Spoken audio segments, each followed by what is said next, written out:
사랑하는 우리 성도 여러분, 지난주에는 제가 눈을 들어 바라보라 그랬죠. 어디를 바라본다고요? 동서남북을 바라보라 했어요. 그 굉장히 깊은 의미가 있습니다. 동쪽은 뭐라고요? 동쪽은 주님이 오시는 것, 그죠? 주님의 은혜의 자리가 동쪽이라고 말씀드렸고, 서쪽은 파도가 치는 험한 바다, 세상 같은 거기 바다에서 우리를 지키시는 분이 하나님이라고 말씀을 드렸어요. 그죠? 동서남쪽. 남쪽은 네게브 사막이라고 그랬어요. 거기는 주님이 40일 동안 금식기도 했던 그곳을이라고 말하기도 하기 때문에 주님을 만나러 가려면 남쪽으로 가셔야 돼요. 네게브 사막으로. 그런 말씀을 갖고 있고, 북쪽은 그 숨겨진 것. 우리의 재물, 옛날에 보물을 숨길 때 어디에 숨겨요? 땅 속에 묻어요. 그러니까 그 사막을 바라볼 때 북쪽을 바라본다는 것은 땅 속을 있는 그 숨겨진 의미를 찾으라는 뜻이죠. 보물을 찾으라는 그런 말씀을 했을 수가 있다는 거죠. 그래서 동서남북은 그냥 방향이 아니라 그런 깊은 뜻이 있다고 말씀드리는 거예요. 네, 할렐루야. 아브라함처럼 하나님께 큰 기쁨이 되어드리는 저와 여러분 되시길 소망합니다. 아멘. 우리는요 매일같이 바라고 소망하는 것들이 있어요. 바라는 것들이 많습니다. 오늘 저녁 뭘 먹을까? 걱정은 되지만 먹고 싶은 것이 있다는 거잖아요. 바라는 것이 있어요. 또 어디 여행을 가고 싶은데 가고 싶은 곳이 있다는 거죠.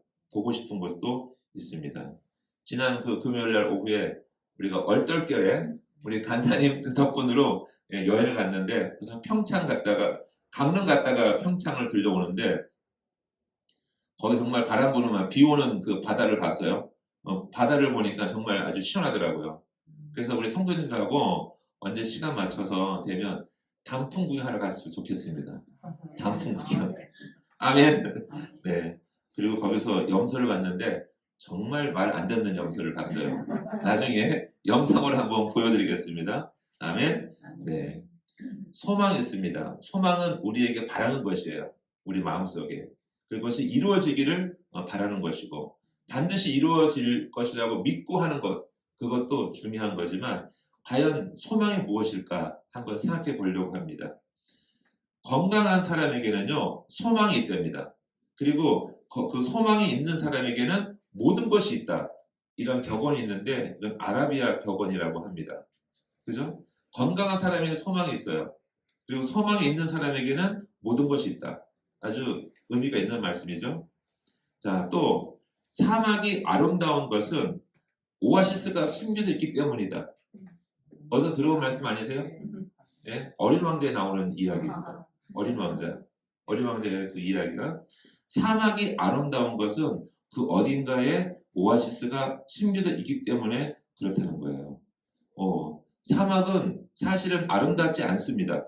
하지만 오아시스를 품은 사막이라서 그것이 아름답다고 하는 거예요. 자, 그러면 다른 말로 인생이 아름다운 것은 우리 심령 안에 예수라는 소망이 있기 때문이다. 이렇게 해석하니까 너무 말씀이 의미가 다가오는 거예요. 인생이 아름다운 것은 우리 심령 안에 예수라는 소망이 있습니다. 아멘. 네. 메마른 인생에서 진정한 그 오아시스는 예수 그리스도이신 줄 믿습니다. 아멘. 네. 로마서의 사도 바울은 이렇게 말하고 있습니다. 로마서 5장 3절 4절에 다만 이뿐 아니라 우리가 환난 중에도 즐거워하나니 이는 환난은 인내를, 인내는 연단을, 연단은 소망을 이루는 줄 알미로다. 아멘. 네.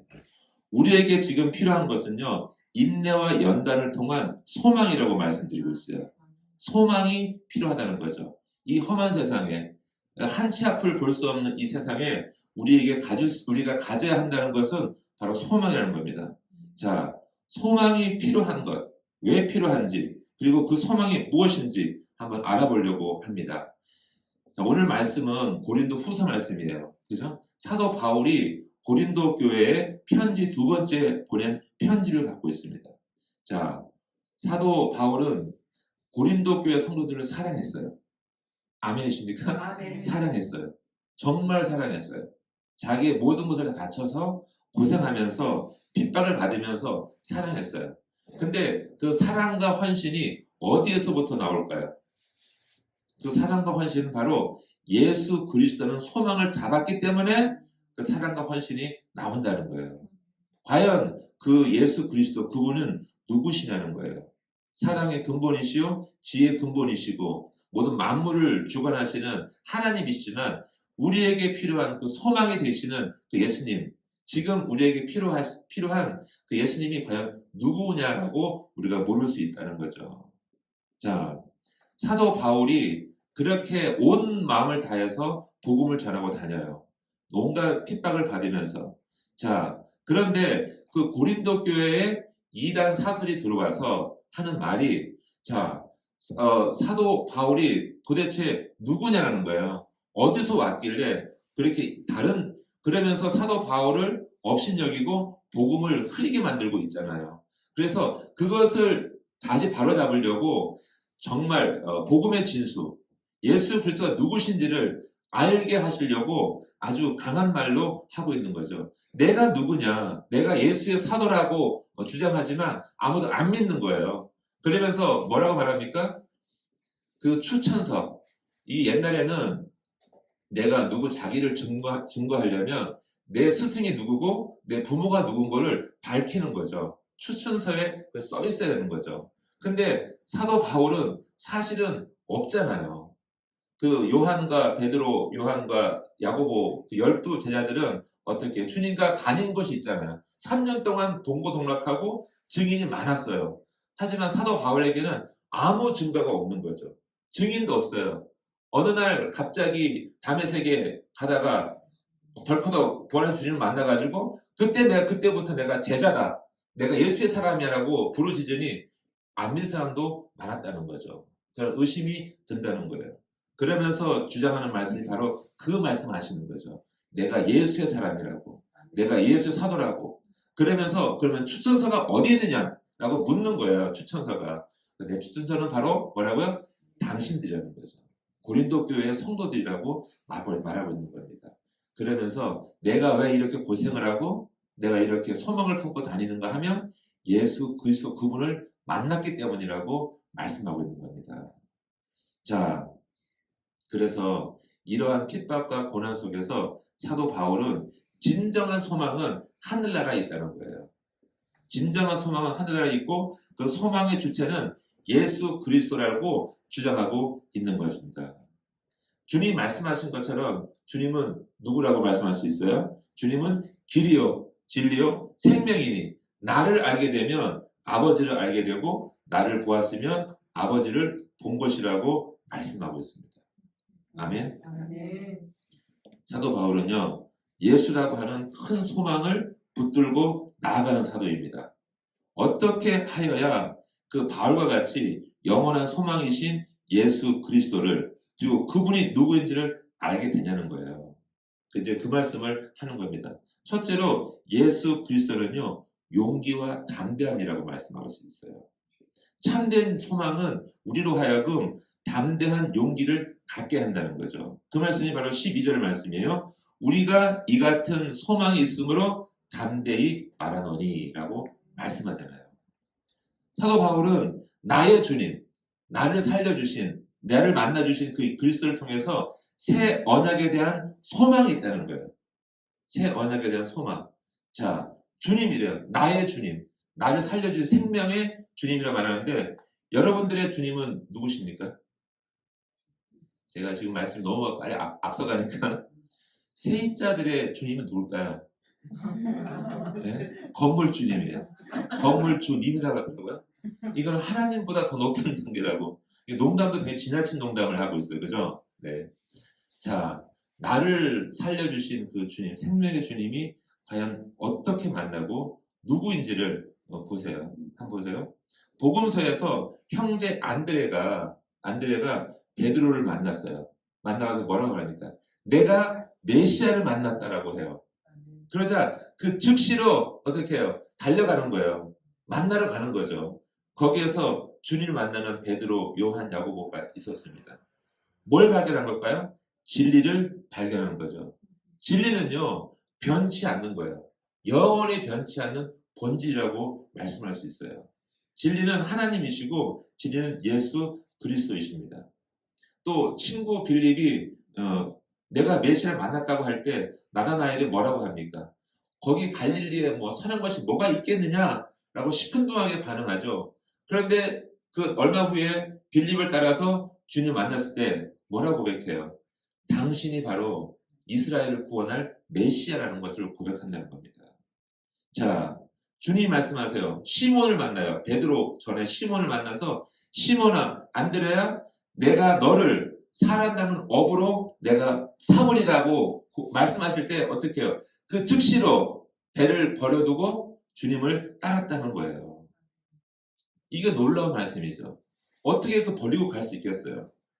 주님이 말씀하시잖아요. 주님이 너 그거 두고 날 따라오면 내가 너를 살아남는 업으로 만들어주겠다고. 그 말씀을 듣자마자 안드레와 요한과 야고보와 그죠? 시몬은 아버지와 배를 버려두고 떠났다고 말씀하고 있습니다. 자, 여러분들은 이제 주님을 진심으로 믿고 따르기로 결단하셨습니까? 아멘. 네, 이게 놀라운 말씀입니다. 이게 놀라운 고백이 된다는 거예요. 예수님 외에 모든 것을 내려놓고 따르기로 결단했냐는 거예요. 지금 베드로와 요한과 야고보와 그 제자들은 자기 배와 자기 그물과 아버지까지 내려놓고 주님을 따랐다는 겁니다. 제가 꼭 그 베드로, 요한, 야고보 그 사도들과 뭐 비교할 수는 없겠지만 제가 2004년도쯤 병원에 실려가서 수술할 때 기도했습니다. 하나님 아버지, 저 살려주시면 정말 말씀대로 살겠습니다. 주님 하신 말씀대로 살겠습니다라고 고백을 했어요. 기도했습니다. 살려달라고. 근데 그때 그 순간에 제 마음, 제가 그냥 보는 거죠. 느끼는 거죠. 수술실에 들어갔는데 수술실 창문마다 아주 밝고 환한 빛이 커튼처럼 나타나는 거죠. 그래서 내 온 마음을, 내 몸을 너무 따뜻하게 감싸주시는 거예요. 그럴 때, 하나님은 함께 하시는구나. 성령님 나를 지키시는구나. 그 느낌을 받으면서 아주 평안하게 수술받고 나왔다는 거 아닙니까? 네. 그러면서 내가, 주님이 내 기도를 들으시고 응답하시고 나와 함께 하시는 거예요. 그걸 확실히 느꼈다는 거예요. 그때부터는 모든 삶의 가치관이 바뀌기 시작해요. 버리기 시작합니다. 버리는 거를 즐거워하는 거죠. 버리는 것에 마음을 두지 않아요. 버릴 수 있어요. 왜? 예수님 때문에. 지금 사도 바울도 그러하다는 말씀이에요. 지금요. 모든 것을 버릴 수 있는 자신감은 하나님을 또 주님을 잡은 내 소망이 있다는 것을 알기 때문에 버릴 수 있다는 겁니다. 그것이 바로 결단이고 소망을 붙잡은 사람들의 태도인 것이에요. 쉽지 않잖아요. 버린다는 것은. 그래서 내 것인데 어떻게 버릴 수 있겠어요? 근데 주님을 위해 살겠다고 고백하고 결단하고 나아가면 버릴 수 있다는 거죠. 주님 외에 보이는 것이 없기 때문에. 자, 그때부터 전쟁이 시작되죠. 어떤 전쟁이요? 영적 전쟁이 시작되죠. 쉽지 않은 거죠. 근데 이 전쟁은 죽고 살고 하는 전쟁인 거예요. 그냥 적당히 절반 이기고 절반 지고 이런 전쟁이 아니라 내 생명이 왔다 갔다 하는 그런 전쟁이라는 거죠. 그 전쟁이 시작되었다는 거예요. 근데 그 전쟁은 이기는 전쟁이에요? 지는 전쟁이에요? 반드시 이기는 전쟁이라는 거죠. 그것이 믿음이라는 거잖아요. 그렇기 때문에 사도 바울은 아무리 어려워도 아무리 적도 달려들어도 그것을 방어할 수 있고 이길 수 있다는 거죠. 예수님 때문에. 자, 보세요. 삭개오가 뽕나무 위에 올라가서 주님을 기다렸어요. 그래서 여리고 성을 지나갈 때 주님을 만나자마자 주님이 눈과 마주쳤어요. 얼마나 기뻤겠어요. 주님이 삭개오야 빨리 내려와라. 너희 집에 가야겠다. 가서 잔치를 벌입니다. 삭개오 너무 기뻐서 잔치를 벌이면서 뭐라고 고백합니까? 주님, 내 재산을 반 나누어서 가난한 자에게 다 나눠주겠고 그리고 내가 토색한 것, 내가 불법으로 뺏은 거 있으면 어떻게 해요? 4배를 쳐서 다시 돌려주겠습니다라고 고백하죠. 자, 이런 반응이 어떻게 나올 수 있겠어요? 이런 반응이. 지금 자기 재산보다, 많은 재산보다 더 귀한 분을 만났기 때문에 떼어줄 수 있다는 거죠. 이것이 바로 소망을 발견한 사람들의 특징인 거죠. 내려놓을 수 있다는 거죠. 자, 또 있습니다. 남의 밭에서 일을 하다가 농사를 짓다가 땅을 파다가 보화를 발견했어요. 농부가. 첫 번째 행동 어떻게 할까요? 네? 첫 번째 행동? 주위로 둘러봐야죠. 아무도 반응. 주위에 아무도 없어. 어떻게 해요? 그 다음 행동은 빨리 달려가서 집에 가서 집에 모든 것을 다 팔아서 어떻게 해요? 그 밭을 사야죠. 아멘. 모든 걸 다 팔아서 모든 것을 냉장고 팔고 세탁기 팔고 예? 다 팔아서 냉장고 사야 됩니까? 누구는 사야 되는데 팔아야 되는 거예요. 자, 그런 것처럼 보화를 발견하면 모든 것을 다 내어놓는 거죠. 놓고 그 밭을 사는 거예요. 왜요? 보화가 귀하기 때문에. 이렇게 내가 모든 것을 던져서 소유할 수, 가져야 될 것, 그것은 바로 소망이라는 겁니다. 그것은 뭐 누구예요? 예수 그리스도라는 거죠. 자, 로마서 5장 4절에 아까 말씀처럼 환난은 인내를, 인내는 연단을, 연단은 소망을 이루는 줄 알미로다. 아멘. 이렇게 사도 바울은 온갖 환난 가운데도 불구하고 예수님께로 돌아가야 한다고 지금 주장하는 거예요. 지금요. 말씀하고 있는 거죠. 죄인 중에 괴수였던 사도 바울을 살려주신 그 생명의 주인, 그죠? 그 예수를 만났기 때문에 더 큰 소망은 없는 거예요. 이제 더 이상 바랄 것이 없는 거죠. 그분을 위해서라면 모든 것을 다 드릴 수 있다고 말하는 거죠. 사도 바울이 말한 이 소망, 그죠? 예수 그리스도를 통한 새 언약에 대한 소망을 말씀하고 있는 거죠. 우리가 읽지 않았지만 앞절에 보면 율법에 대한 말씀을 하고 있어요. 율법은 정죄하고 죄를 깨닫게 하지만 사람을 구원하지 못한다는 거예요. 그리고 하지만 복음은 예수를 믿는 자에게 구원을 허락하신다는 거고, 이것은 영생 이르는 참 소망이 되고 있다고 말씀하고 있는 거죠. 옛날에 있었던 구약의 말씀은 그것은 몽학상생이라는 거죠. 우리를 깨닫게 할 뿐이지만 영생 이르지는 못한다고 담대하게 말하고 있어요. 그래서 이제부터 율법을 내려놓고 어떻게 은혜를 구하라는 거죠. 율법은 그림자이기 때문에, 우리가 죄인임을 깨닫게 하기 때문에 이제는 예수님을 잡으라고 말씀하는 거죠. 나를 구원하신 나의 생명 되신 예수님을 찾아라 라고 말씀하고 있는 겁니다. 아멘. 자, 환난과 고난을 통해서 세상의 허무함을 깨닫길 바라며, 그리고 인내와 연단을 통해서 영원한 소망이 되어주신 예수 그리스도를 통하여 담대한 마음을 소유하시길 주의 이름으로 축복합니다. 아멘. 그것입니다. 자, 사도 바울이 발견한 예수님은 누구실까요? 두 번째로 우리 소망이신 예수님은 바로 참 진리라고 말씀하시는 거예요. 참 진리다. 우리가 13절, 14절에 보면 우리는 모세가 이스라엘 자손들에게 장차 없어질 것에 결국을 주목하지 못하게 하려고 수건을 그 얼굴에 쓴 것 같이 아니하노라. 그러나 그들의 마음이 완고하여 오늘까지도 구약을 읽을 때에 그 수건이 벗겨지지 아니하고 있으니 그 수건은 그리스도 안에서 없어질 것이라. 아멘. 자, 이 말씀 뭐냐면 모세가 하나님을 대면할 때는 수건을 벗었어요. 하나님을 직접 만날 때, 그죠? 회막 안에서 벗었다가, 그리고 성도들에게, 백성들에게 말씀을 전할 때는 벗고선 말했어요. 하나님 말씀을 다 전했습니다. 그리고 나서는 자기 얼굴에 수건을 덮어요. 자, 그러한 것이 왜 그러냐는 거죠. 왜? 자, 율법의 영광으로 인해서 모세 얼굴이 빛이 났어요. 광채가 났어요.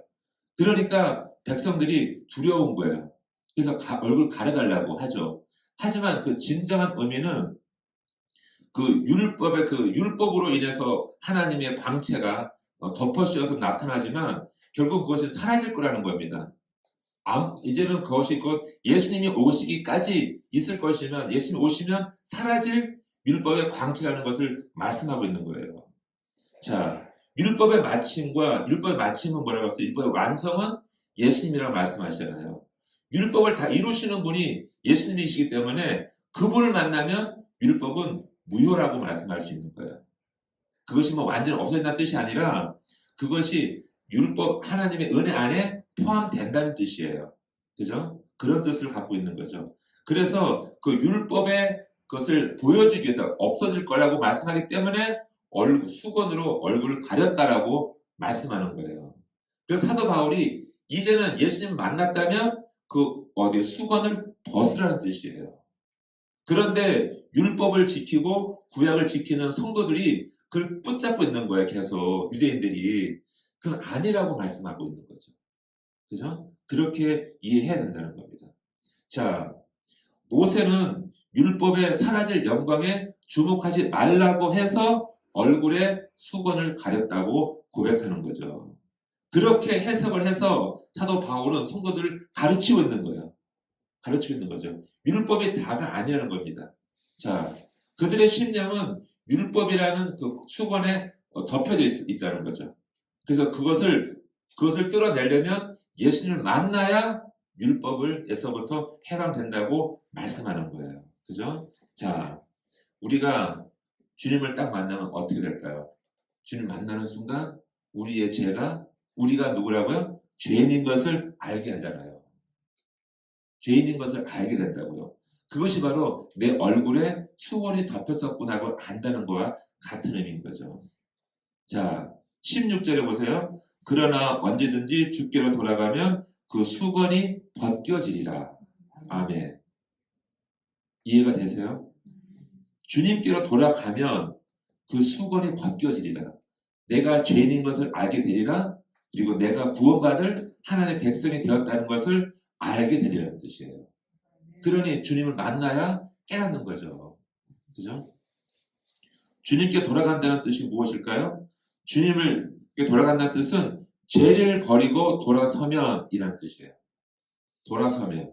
그리고 회개하면 이라는 뜻이에요. 회개하면 수건이 벗겨지리라. 내 얼굴을 덮었던 수건이 벗겨지리라 라고 말씀하는 것이고, 그리고 초대교회가 출발하고 베드로가 설교했잖아요. 그날 첫 번째 설교 때 몇 명이 돌아왔죠? 3,000명이 돌아왔다고 기록하고 있어요. 그 사람들이 들었던 설교가 뭘까요? 바로 이 설교라는 겁니다. 너희들이 구세주라고 메시아를 기다렸던 그 구세주를 너희들 손으로 십자가에 못 박았다고 알려주니까 어찌할꼬 내가 내 손으로 내 주를 못 박았구나. 어찌할꼬 내가 이 죄를 어떻게 씻을 거라고 하니까 베드로가 회개하고 세례받고 구원받으러 갔던 거죠. 지금 이 말씀을 하고 계시는 거예요. 주님을 만나야 우리의 죄를 깨닫고 죄인임을 깨닫고 그 죄를 내려놓고 새로운 사람이 된다고 말씀하는 거죠. 성도 여러분, 형제의 허물을 보고 정죄했던 것. 저 사람 믿음이 별거 아니야. 아니면은 또 다른 뜻으로, 그죠? 내가 그를 어떻게 해요? 정죄했던 것이 그것이 죄라는 것을 알게 됩니까? 그 알게 되기까지는요, 주님을 만나야 된다는 거죠. 그걸 만나야 주님을 만나야 내 죄를 알게 된다고 말씀하는 거죠. 그리고 또한 형제의 허물을 보고 내가 주의 사랑으로 덮는 것이 진정 사랑이라는 것을 알게 된다는 겁니다. 그런데 아직까지 우리가 부족하기 때문에, 그렇죠. 부족한 사람 보면은 정죄하게 되는 마음이 생기죠. 하지만 바로 돌아서서 나도 죄인인데 함께 같이 가야 될 그 믿음의 길을 잘 걸어갈 수 있도록 우리가 서로 격려하고 위로하고 함께 할 줄을 믿습니다. 지금 사도 바울은 그러한 마음으로 내가 누구라고요? 죄인 중에 괴수라고 하는 거예요. 나도 당신들을 정죄할 힘이 없는데 어떻게 누가 누구를 정죄하냐고. 단지 우리가 주님 안에서 새롭게 된 피조물이라고 말씀하는 거죠. 아멘. 성도 여러분, 정말 예수님을 만나면 그 주님의 방출로 인해서 얼굴에 수건이 벗겨지고 율법이 물러가고, 그죠? 그리고 정죄가 물러가고 은혜가 밀려오는 거예요. 은혜가 밀려오고 사랑이 밀려오고 무한한 주님의 은혜와 함께 우리가 헤엄치는 성도 되기를 축복합니다. 아멘. 그렇게 되어 간다는 겁니다. 셋째로 우리의 소망이 되신 주님은 누구시라고요? 누구라고 할 수 있을까요? 참된 자유라고 할 수 있다는 거죠. 세 번째로 참된 자유다. 영원한 소망은요, 우리 하여금 자유롭게 하신다는 거예요. 자, 17절에 주는 영이시니 주의 영이 계신 곳에는 자유가 있느니라. 아멘. 유대인들은요, 눈이 가려진 것처럼 예수님을 모르니까 자기 것만 알아요, 자기 것만. 율법이, 만약에 율법을 못 지키면 어떻게 되는 거예요? 탈락이는 거죠. 부어면 딱 떨어지는 거죠. 너무 무서운 거예요, 두렵고. 자, 바울이 다메섹에서 어떻게 해요? 주여, 주님이 누구십니까? 잘 들어보세요. 주여, 당신, 주님이 지금 누구십니까? 묻는 거예요. 만약에 안다면 물을 필요가 없잖아요. 지금 이 다메섹 가던 그 사울, 회개하기 전에 사울은 지금 모르는 거예요. 실질적으로는 하나님을 모르는 거죠, 지금요. 봐도 모르고 들려줘도 모르는 상태에서 주님, 당신 누구십니까? 물어보는 거죠. 그런데 베드로는, 회개한 베드로는 어떻게 해요? 주님이 달려오니까 바로 그 즉시로 내가 죄인임을 깨닫고 돌아서는 거예요. 자, 자유롭지 못한 거죠. 그것이, 자, 주님이 우리에게 다가오시면 우리에게 참 자유를 주시고 그리고 죄에서 멍에를 꺾으시고 해방을 주신다고 말씀하세요. 자, 진리가 너희를 자유케 하리라. 이 말씀 들어보셨죠? 자유가 무엇입니까? 자유. 헬라어로는요, 행동으로부터의 자유, 그리고 죄로부터의 자유를 말씀하신대요. 자유라고 할 때는 죄로부터의 자유를 말씀하고 있습니다. 들어보세요.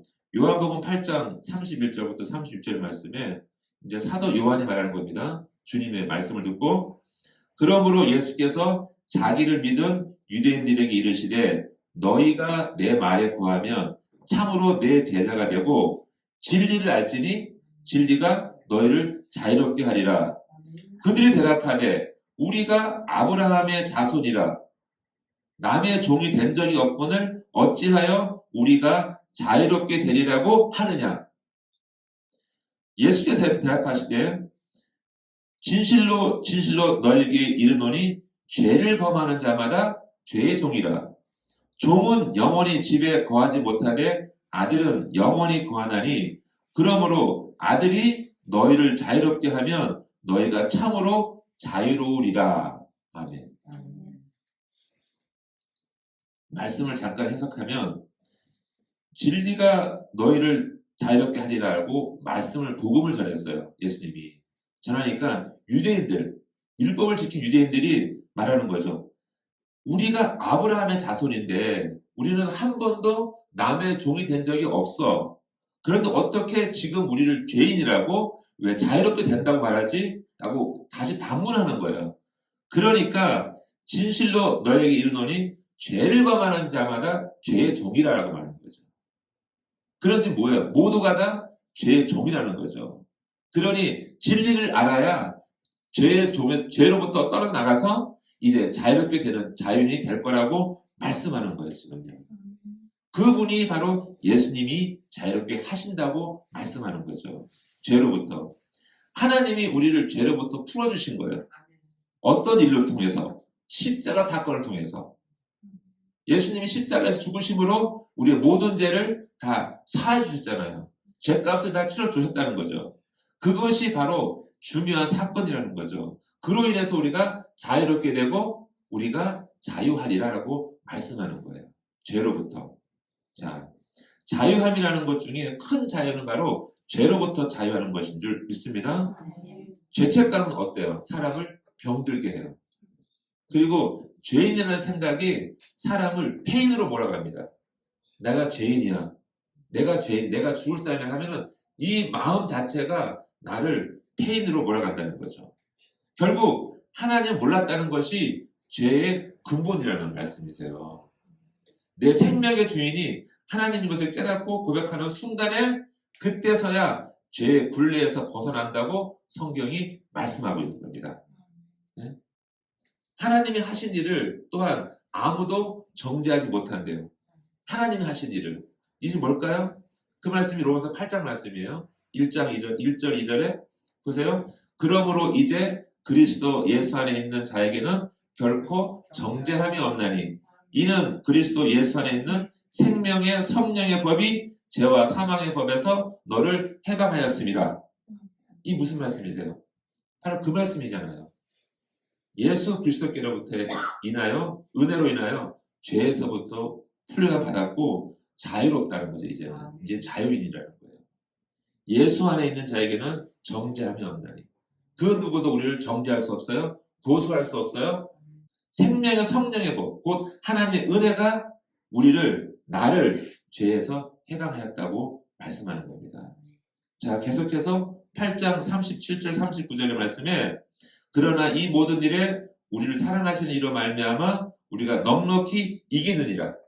그죠? 전쟁에서 이깁니다. 내가 확신하노니 사망이나 생명이나 천사들이나 권세자들이나 현재일이나 장래일이나 능력이나 높음이나 깊음이나 다른 어떤 피조물이라도 우리를 우리 주 그리스도 예수 안에 있는 하나님의 사랑에서 끊을 수 없으리라. 아멘. 결론이 딱 떨어져요. 이 세상 모든 피조물, 높음이나 깊음이나, 그죠? 생명이나 천사들이나 사망이나 어떠한 권세들, 과거나 현재나 미래나 능력이나 그 무엇 어떤 것도 우리를 하나님의 사랑에서 끊을 수 없느니라. 아멘. 그 말씀하시는 거죠. 자유롭다는 거죠. 이제 하나님의 아들로 들어오고 하나님의 자녀로 들어왔으면 자유롭다는 거예요. 주님이 오셔서 복음 전하실 때 어딜 다녔을까요? 어디를 생각해 보세요. 예루살렘 성, 그죠? 유대 땅, 유대 그 남쪽, 그 다음에 사마리아, 그리고 갈릴리 바다밖에 못 가셨어요. 그죠? 그런데 주님 뭐라고 말씀하세요? 사도행전 1장 8절에 오직 성령이 너에게 임하시면 권능을 받고 예루살렘과 유다와 사마리아와 어디까지? 땅 끝까지 간다고 합니다.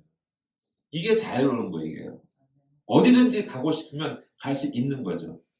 그죠? 하나님의 소망을 붙잡고 날아간다면 날아갈 수 있다는 거죠. 온 땅을 돌아다니며 모든 민족에게 또 모든 세대에게 앞으로 올 세대가 얼마나 많을까요? 주님이 오시기 전까지 우리가 복음 전해야 될 사람이 얼마나 많을까요? 특별히 우리 자녀들, 그죠? 복음 전할 것이 많이 있습니다. 다 전하는 거죠. 온 땅을 돌아다니며 그 능력을 우리에게 주신 거예요. 그 능력은 바로 뭐냐면 주님 안에서 자유함을 깨닫는 거죠. 제가 미국 갔다가 여기 왔다가 또 갔다가 오는 부르시면 가는 거죠. 함께 가는 겁니다. 내게 능력 주신 자 안에서 내가 모든 것을 할 수 있느니라. 이 말씀과 이어지는 거죠. 혹시 새 중에 아주 좋아하는 새 있습니까? 저는 알바트로스라는 새를 들었어요. 알바트로스. 들어보셨어요? 못 들어보셨어요? 이 새는요, 가장 멀리 날아갑니다. 가장 멀리 날아가요. 한 번 이제 땅에서 떴어요. 그죠? 이륙하면 6일 동안 날아갑니다. 땅에 닿지 않고 6일 동안 날아가는데, 자, 이 새는 2달 안에 지구를 한 바퀴 돌 수 있어요. 알바트로스라는 새가. 길이는 보통 서 있으면 한 1m 정도 되는데, 날아서 날개를 피면 3, 4m 된다고요. 3, 4m. 진짜 새예요. 근데 이 새는 날아가면서 잠을 자요. 그렇겠죠? 또 잠을 자면서 날아갈 수 있어요. 외과예요? 잘 모르겠어요. 영상으로 봤는데 알바트로스라는 새가 있답니다. 진짜. 한번 찾아보세요. 동영상 있어요. 알바트로스라는 새가. 네, 있답니다. 지금 이 새가 너무 미련해서 잘 날지 못해요. 워낙 크니까. 그래서 태풍이 불 때만, 바람이 막 세게 불 때만 그때서야 절벽 위로 올라가서 바다 그 태풍이 부는 바람에 몸을 던지고 날아간답니다. 그래서 평상시에는 많이 잡혀 먹는데요. 바보새라고도 한답니다. 네. 알바트로스. 이 새는 자유라는 것을 느끼는 것 같아요. 6일 동안 날아간답니다. 한 번에. 우리는 얼마나 날 수 있을까요? 이것처럼 하나님 우리에게 너무나 놀라운 자유함을 주셨어요. 예수 안에서. 우리가 기도를 통해서 어디까지 갈 수 있어요? 기도하면 온 세상을 다 돌 수 있잖아요. 그죠? 기도하면 우리 스리랑카 선교사님 왔다 가셨지만은 거기도 기도할 수 있어요. 그래서 필리핀도 기도할 수 있고 네, 북한도 기도할 수 있고 중국도 기도할 수 있고 다 할 수 있잖아요. 우리는 마음으로 다 날아갈 수 있는 거죠. 이 알바트로스 새처럼 한 번도 쉬지 않고 그러한 하나님이 은혜를 주신 줄 믿습니다. 아멘. 이렇게 하나님을 발견한 사람, 주님을 발견한 사명자들은요, 놀라운 은혜를 갖고 있어요. 또 능력도 갖고 있어요. 그런데 그 어저께 저는 아주 미련한 염소를 발견했어요.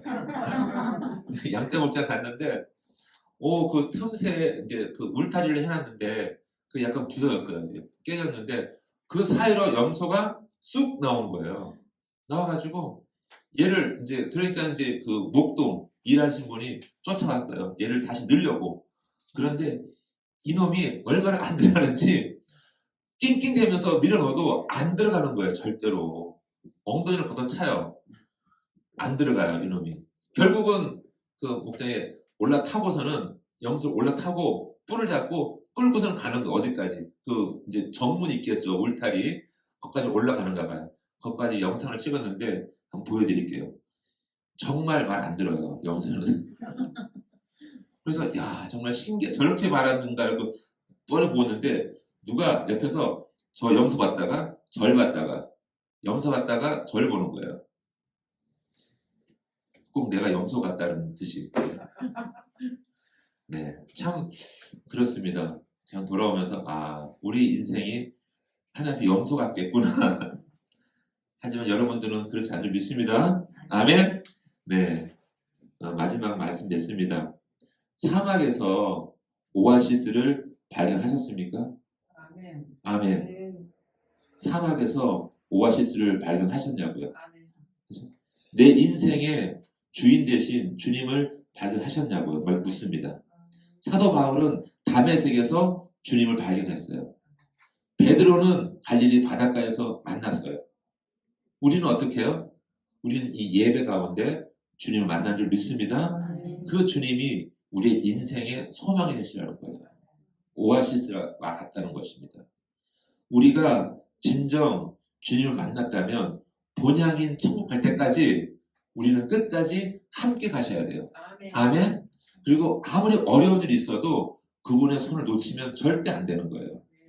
그분과 함께 끝까지 견디며 천국까지 입성하시길 주의 이름으로 축복합니다. 아멘. 기도하겠습니다.